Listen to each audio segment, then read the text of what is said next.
Hi students and welcome back. In this video, I'm going to show you how you can use the tool Piktochart to make infographics.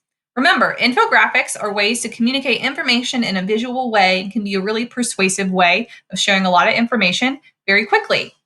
To use Piktochart, first you'll need to make an account if you don't have one already. So you'll go to Piktochart.com and you'll sign up if you don't have an account or log in if you already have one. And I always like to use the Google button just so it's one less password for you to have to remember. All right, so after you log in, it will show you your dashboard here of all of your projects that you have made and where you can start making new ones if you haven't already. So to start using Piktochart, all right, they already have great example templates that you can borrow from here. So all you have to do is plug in the information for your assignment. So what I'm going to do is look at infographics here on the left. All right. And from here, this is where I have the awesome feature where I can either start from blank and not use any of these templates or borrow one of these templates. So all I have to do is plug in my own information. What I would recommend that you guys do is borrow one of these templates. This is our first time really using this tool in this class at least. So it's a helpful resource to help you organize the information that you need to. So if I see one that I like, I can preview it so I can see a little bit more full screen or click Use Template to use.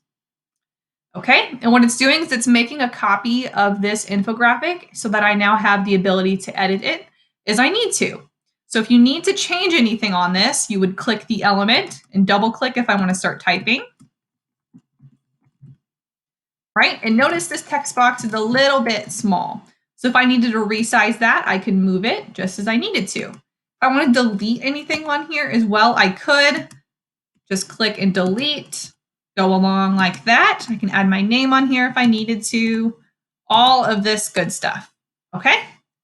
If I wanted to edit additional features down here, maybe change this text as well, notice across the top here, when I click on this text box, I have all of these options. I can change the font, the size, the style formatting here, the paragraph formatting. I can even add links if I need to add them to outside websites. And arranging it decides where it goes on the page. So if I bring this to the front, then if I add pictures behind this text box, the words will be on top of it. That might not be a tool you use a whole lot this first time, but is a helpful one to know. Over here, I can change the color of this text box. And if I lock it in place, that means that I can't move it. So if I try to move it now, it's locked in place. That is really helpful if you have a lot of things on here and you want to move pieces, but not move everything on your page. Okay? Over here is where you have some additional options as well. I can add in shapes and icons. Piktochart has a library of free shapes and things that you can use. I can search for things here if I need to. Whenever I want to add it, I just click, puts it on the page. I can resize it and then change the color up here if I needed to. Okay? If I wanted to add in other types of graphics, I could add in illustrations. I can add in my own photos or search through this library of free to use images here from Unsplash.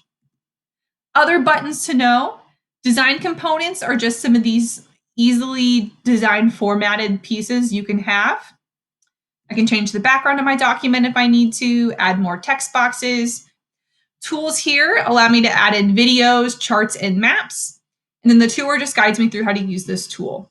Whenever you are finished with your Piktochart, you can preview it. It saves it automatically, so you don't have to click save. I can download it and turn in my assignment that way. Or the easier way is if I click share, you'll turn this link public. All right, give it a name, and then click copy, and you'll paste that link into Canvas to turn in your assignment. If you have questions, please let me know.